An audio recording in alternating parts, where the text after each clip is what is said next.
இன்றைக்கி பார்த்தீங்கன்னு work from home இல்லை, ஒர்க் ஃப்ரம் ரூம் ஒர்க் பண்ணுவோமா? இது பார்த்தீங்கன்னு நம்மளோட ரூமில் சின்னதாக ஒரு ஆஃபீஸ் செட்டா. சரி, ஓகே, சிஸ்டத்தில் அமௌண்ட் பண்ணிவிட்டு வேலையை ஸ்டார்ட் பண்ணுவோம் வாங்க.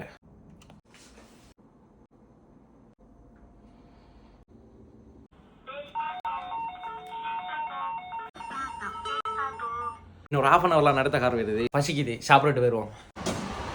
நூடுல்ஸை வண்டிக்கு வருவோம்.